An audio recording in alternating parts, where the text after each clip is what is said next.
Olá, queridos, tudo bem?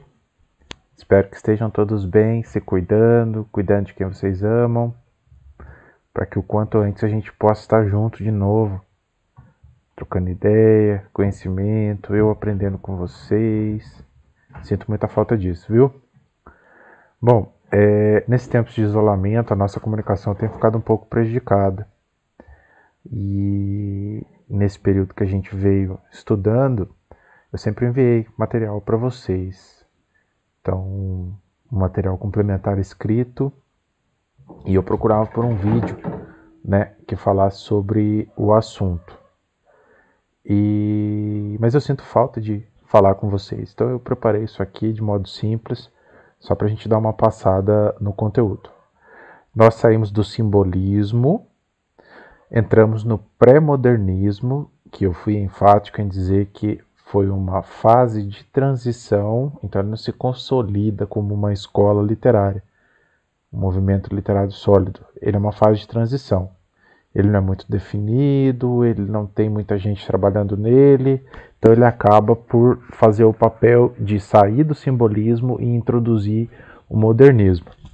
E o modernismo, então, ele vai ter o início lá em Portugal, e como quase tudo na nossa cultura, na nossa literatura, primeiro explode na Europa, depois nós importamos e adaptamos à nossa realidade.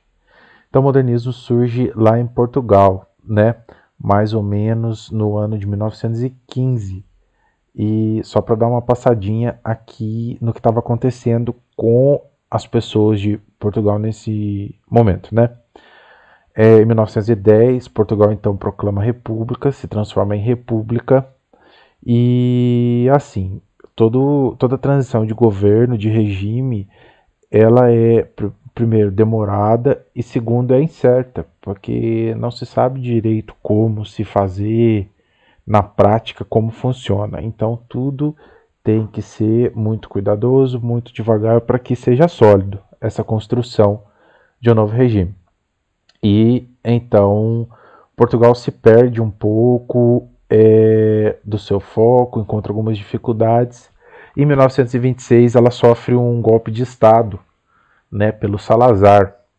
Ele, com o pretexto de ajudar a encaminhar essa transição de regime em Portugal, ele então assume a responsabilidade desse processo e instaura uma ditadura. Ele recebe o poder e ele passa então a governar de forma autoritária e antidemocrática, ok? Isso dura então de 1926 até 1974. E até que então em 74 o povo se reúne para retirar o Salazar do poder, que ficou conhecido então como a Revolução dos Cravos, ok? Então vale dizer também que esse período aqui ele está compreendido entre as duas grandes guerras. Então já dá para imaginar que o cenário, a transição de governo, as guerras, o cenário ele é instável. Ele não é propício para mudanças, né? Então Portugal passa por um momento delicado ali, ok? O modernismo português ele pode ser dividido em 3 etapas, chamadas de gerações. E como eu já disse a vocês, toda mudança, seja ela de escola literária, por exemplo, ela é construída a passos pequenos. Quando a gente tem uma grande ideia de um projeto, a gente tem assim, uma vontade enorme de fazer e de criar. E de repente, quando a gente vai pôr isso em prática, não sabemos como fazer, as coisas não se encaixam como planejado, né? Porque é uma transição, é aos pouquinhos que acontece. E então o modernismo ele tem 3 fases, quer dizer, ele vai amadurecendo. Tá? A primeira fase, chamada de geração de Orfeu, ela surge lá em 1915, quando o Fernando Pessoa, teremos uma aula só de Fernando Pessoa, então aqui ele vai ser só citado, e depois nós vamos entrar em Fernando Pessoa. O Fernando Pessoa e Mário de Sá Carneiro são os mais famosos participantes da revista Orfeu. Eles organizam uma revista chamada Orfeu, que ficou conhecida então como o marco da primeira geração modernista em Portugal. Como nós vimos nas vanguardas europeias, havia ali um movimento muito grande de novas ideias, de ruptura total com aquilo que vinha sendo pregado, vinha sendo executado no campo das artes, no campo político e no campo social mesmo, na vida das pessoas. E então é aquela fase dos ismos, né? O futurismo, o surrealismo, o dadaísmo, todos esses movimentos, essas vanguardas, elas são novas propostas de se enxergar o mundo e as relações que o homem desenvolve no mundo, né? Então são novas vertentes, são novos caminhos a serem percorridos. E essas vanguardas, elas suscitaram, elas despertaram no povo, no homem daquele tempo, uma grande vontade de mudança. Ele viu que era possível, ele se encorajou através das vanguardas a mudar, né? E então ele resolve colocar em prática essa mudança. E a geração de Orfeu, que é a primeira geração, ela é a mais radical. Ela quer romper de vez com a estética, tá? Falando aqui mais para o lado da literatura, mas isso se estende para todos os campos, as artes plásticas, a música, o pensamento, a forma de interagir do homem, de se expressar, porque a arte é a expressão. Então, essa geração de Orfeu, ela é a mais radical, então ela quer romper com tudo que vinha sendo feito e estabelecer então um novo conceito de arte, um novo conceito de relação do homem com o seu meio, um novo conceito que fosse pertinente, que falasse a língua daquilo que as pessoas estavam vivendo, ok? Porque eles já se sentiam saturados e não se sentiam mais representados por aquela temática, pelo modo de pensar, eles não se sentiam presentes na arte. Então eles quiseram romper e fazer algo que realmente se identificasse com o homem daquela época. E então o Fernando Pessoa e o Mário de Sá Carneiro, eles, com outro conjunto de autores, eles organizam uma revista chamada Orfeu, onde eles então vão publicar um pouco das ideias que eles vinham tendo, dos novos conceitos e também como uma forma de juntar pessoas, né? Então eles expõem num veículo de comunicação, que seria uma revista, então ele tem uma circulação dentro da sociedade, eles expõem essas novas ideias do que seria a arte, a sua relação com o mundo, para que possa então formar um corpo, para que eles possam juntar pessoas e assim desencadear uma obra maior. E essa revista Orfeu causou frisson na sociedade. Todo mundo queria ver, nem que fosse para falar mal, eles queriam ter acesso a essa revista para poder saber do que se trata. As pessoas ficaram curiosas sobre isso. E então isso gerou um embate na sociedade, inclusive entre os produtores de arte da época, porque eles se dividiram, né, nos progressistas e nos conservadores, por assim dizer. Tinha uma galera que estava contente com aquilo que vinha sendo produzido, como se fosse uma receita, né? Eles retratavam os tempos de glória de Portugal, tá tudo bem em Portugal, Portugal é grande, desbravadora e tal. E eles se prendiam a esse passado glorioso de Portugal e não se preocupavam em retratar o novo momento de Portugal. Então, se deu certo, se temos escritores renomados, uma vasta obra sobre esse assunto, para que mudar? E em oposição a esse grupo de pessoas haviam os progressistas, que então estavam eufóricos, né? Estavam com essa sede de mudança, essa vontade de revolucionar o cenário artístico e social da forma de pensar do povo português. E eles então se opuseram. E a revista Orfeu então era um manifesto, era tido como um manifesto, uma forma de se expressar dessas pessoas que queriam propor uma mudança na sociedade. O grupo de Orfeu pretendia sacudir o marasmo do cenário artístico, introduzindo as novidades vanguardistas europeias, particularmente o futurismo. Por isso, então, esse grupo que era mais disposto às mudanças eles foram chamados de futuristas, tá? Porque eles se inspiravam nas características da vanguarda futurista. Essa revista, ela teve cerca de um ano de duração as suas publicações. Por quê? Porque cerca de um ano depois do início das publicações, o Mário de Sá Carneiro, que era, além de autor, idealizador, produtor, era o seu pai, a sua família, que mantinha essa revista. Então eles investiam dinheiro nessa revista. E como ele suicidou, então eles perderam esse meio de comunicação. O Fernando Pessoa continuou produzindo as suas obras, mas agora de uma forma um pouco mais isolada. Ele já tinha um nome feito, então ele seguiu o seu caminho, né, sem se agrupar demais com outros escritores. Então ele não se associa a esse movimento. Ele segue produzindo, e então essa ideia que estava fervendo, estava quente no espírito do homem, ela dá uma esfriada. Ela dá uma esfriada e então os ânimos voltam a se acalmar. Até que em 1927, Branquinho da Fonseca, José Régio e João Gaspar Simões, que eram leitores da geração de Orfeu, então eles foram influenciados pela geração de Orfeu, eles foram cooptados pela geração de Orfeu, então eles tiveram o início dessa experiência lá com a primeira revista. Eles, a fim de dar continuidade aos estudos, à nova forma de pensar, à nova forma de se expressar do homem, eles criam uma outra revista, chamada de Presença. Então essa segunda geração, lá em 1927, fica conhecido como Geração Presença. E eles então vão retomar todo aquele movimento modernista iniciado pela geração de Orfeu, ok? Denominada Geração Presença, o presencismo, por conta do nome da revista, ela tem o intuito não apenas de continuar, mas de renovar o pensamento da geração anterior. Lembra que eu disse que toda mudança ela é feita por etapas?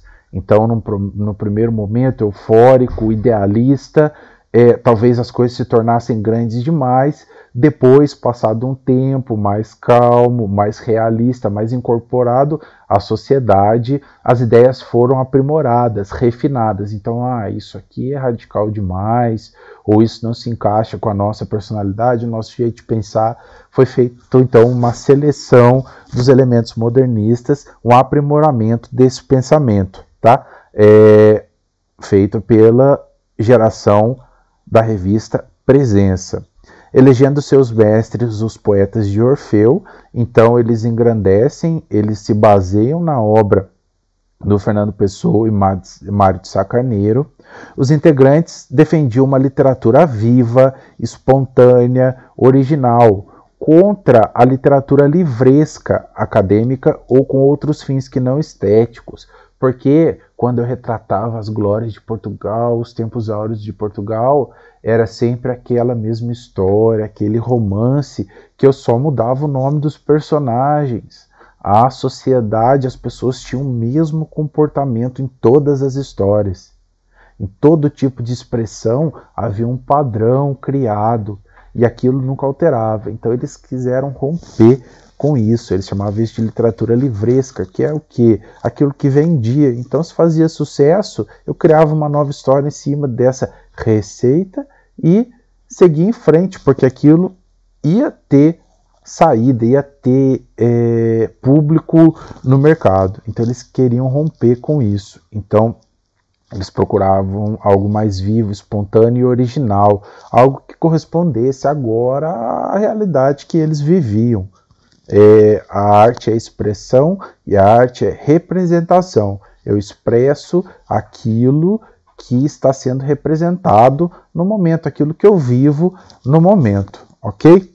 Caracteriza-se pelo descompromisso entre a atividade artística e as questões político-sociais. A questão político-social estava muito forte lá na geração Orfeu, porque eles estavam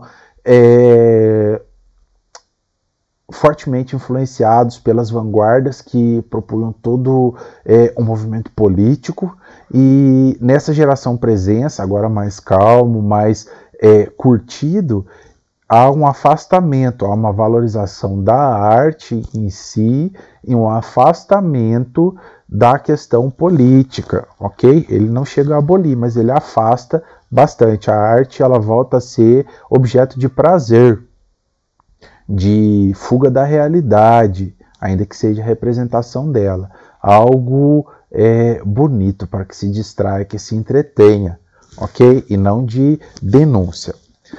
A literatura dessa geração opta pela indagação intimista.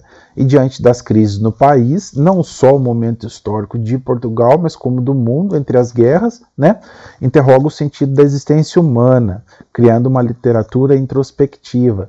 Já vimos isso lá no simbolismo, toda vez que o momento do mundo não é bom, não é favorável a conflitos, a miséria, a medo, o homem tende então a ficar introspectivo, a olhar para si mesmo, a analisar questões sentimentais e existenciais. Por que eu estou aqui? Qual é o meu papel aqui? Por que nós estamos passando por isso? Nós fizemos de fato algo para ter que passar por isso? Então ele passa a ter um pensamento um pouco mais reflexivo. E a terceira fase, também chamada de neorrealismo, surge por volta de 1940. E ela vem substituir o presencismo, que é a geração da revista Presença, inaugurando uma nova geração. Ela se coloca contra as posturas da anterior, então ela vai se opor a toda essa valorização da arte e do interior humano. Ela vai retomar um item muito marcante lá da primeira geração, que é o quê? O engajamento da literatura. Ali, nesse momento, a partir de 1940, define-se que não há mais como fazer arte pela arte. A arte é a expressão, mas é a expressão daquilo que eu vivo, aquilo que eu passo, aquilo que eu sinto. Então, há um atrelamento entre arte e sociedade. As obras, né, como estamos falando de literatura, elas continuam retratando as pessoas e as histórias das pessoas, fossem elas reais ou fictícias. Mas agora, dentro da arte, eu conseguia encontrar em um plano de fundo a sociedade tal qual ela era. Então, dentro de uma obra, eu encontrava os defeitos da sociedade, eu encontrava as diferenças sociais, eu encontrava os diversos tipos de comportamentos humanos. Isso passou a ser representado nas obras, ok? E isso foi, lá de Portugal, foi muito influenciado pelos autores brasileiros, que já vinham fazendo isso. Com grande destaque, então, para o Jorge Amado, o José Lins do Rego e o Graciliano Ramos, que colocavam em suas obras aquilo que o povo vivia. Eles conseguiam produzir arte, porém, colocando dentro da arte aspectos da vida real. Então, eles relatavam os problemas da sociedade, os problemas econômicos, os problemas de convivência e os problemas políticos do país. Então, eu tinha uma literatura quase que jornalística, uma literatura de denúncia, junto com todo um enredo que podia ser um romance, por exemplo. Certo? E daí eu deixei um exercício para vocês que perguntava por que a primeira e a segunda gerações elas se separavam da terceira geração, justamente por isso.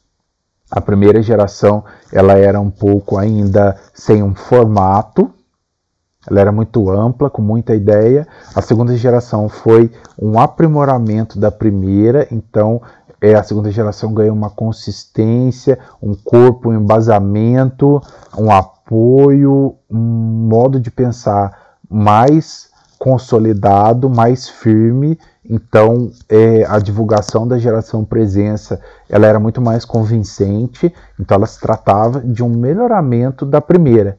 Enquanto a terceira fase, que é o neorrealismo, ele se opunha totalmente àquilo, ele se caracteriza a terceira geração pelo engajamento, ele se preocupa muito mais em retratar, em denunciar a sociedade que se vive, do que de fato ser bonito.